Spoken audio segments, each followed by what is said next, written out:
भगवान शिव हिंदू धर्म के मुख्य देवताओं में से एक हैं, जो त्रिमूर्ति में से एक होते हैं। उन्हें महादेव, भोलेनाथ और भी कई नामों से जाना जाता है, जिनके बारे में कई अनसुनी बातें हैं। यहाँ कुछ ऐसी अनसुनी बातें हैं जिन्हें शायद आप नहीं जानते होंगे। शिवजी के जटा में गंगा, शिवजी का तीसरा नेत्र, शिवजी को महाकाल क्यों कहा जाता है? शिवजी के त्रिशूल में काफी गहरे रहस्य हैं। रुद्राक्ष का जाप कैसे आरंभ हुआ? शिवजी ने धूम्रपान की भी प्रथा शुरू की थी। भगवान शिव के जटा में गंगा नदी की एक और रोचक कथा है। राजा भगीरथ ने अपने पूर्वजों को मोक्ष दिलाने के लिए स्वर्गलोक से मां गंगा को धरती पर लाने के लिए कठोर तपस्या की। भगीरथ की तपस्या से मां गंगा प्रसन्न हुई और कहा, मैं सीधे धरती पर नहीं आ सकती। धरती उनका तेज वेग सहन नहीं कर पाएगी और वे रसातल में चली जाएंगी।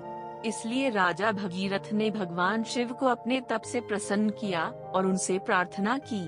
भगवान शिव ने इस प्रार्थना को स्वीकार करते हुए पृथ्वी को बचाने के लिए अपनी जटाएं खोल दी और मां गंगा देवलोक से उतरकर शिवजी की जटा में समा गई।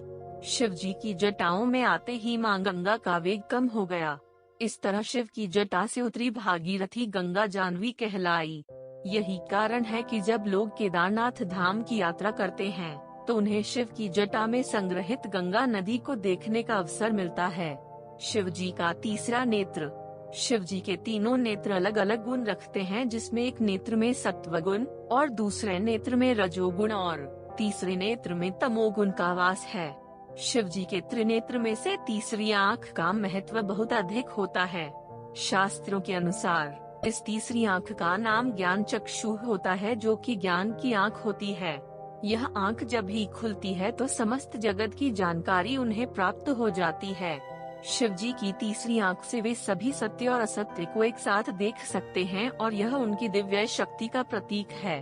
भगवान शिव के तीनों नेत्रों को त्रिलोक यानी स्वर्गलोक, मृत्युलोक और पाताल लोक का भी प्रतीक माना जाता है। इसलिए उन्हें तीनों लोकों का स्वामी कहा जाता है। शास्त्रों में कहा जाता है कि तीसरी आंख से वे दूर दूर तक देख सकते हैं और समस्त जगत को नियंत्रित कर सकते हैं। शिवजी को महाकाल क्यों कहा जाता है? विनाश या प्रलय के बाद सारी सृष्टि एक नए सिरे से शुरू होती है।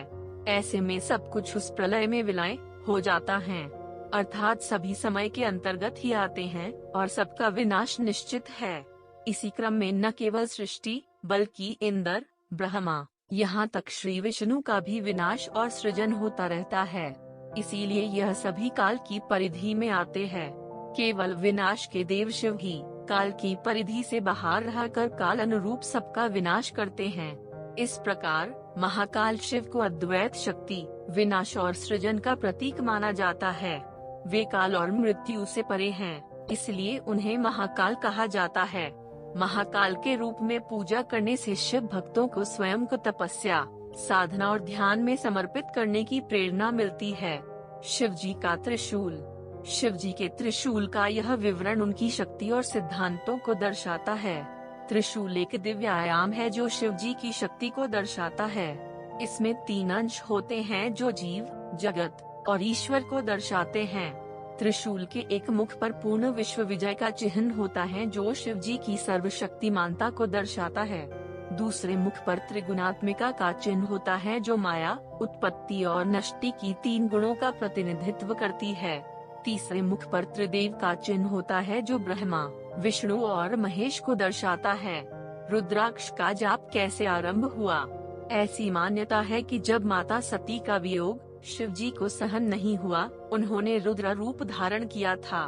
तब उनके आँखों से आंसू की धारा निकल पड़ी और इन आंसू की धारा से पेड़ का निर्माण हुआ। रुद्र के आँख से निकले अक्ष से निर्मित पेड़ को रुद्राक्ष का नाम दिया गया। रुद्राक्ष धारण करने से शिवजी को सती माता की याद आती है, इसलिए शंकर जी को रुद्राक्ष बहुत प्रिय है। रुद्राक्ष का जाप करने से भगवान शिव की कृपा प्राप्त होती है। शिव जी ने धूम्रपान की भी प्रथा शुरू की थी। शिवजी की धूम्रपान की प्रथा उनके विभिन्न अवतारों और साधु संतों के साथ जुड़ी हुई है। शिव जी धूम्रपान को एक प्रकार का तांत्रिक साधन मानते थे जो उनके ध्यान और समाधि के लिए मददगार था। शिव जी को अकेलेपन का अनुभव करना अधिक पसंद था और उन्हें उनके साधु संतों और नागा समुदाय के साथ जीवन की इसी अकेलापन भरी धारणा से मुक्ति मिलती थी। नागा समुदाय शिव के भक्तों में से एक थे और उन्होंने धूम्रपान की प्रथा का अपनान किया था। इस प्रथा का अपनान करने से पहले नागा साधुओं को धूम्रपान करने के बारे में अपने गुरुओं से सीखना पड़ता था।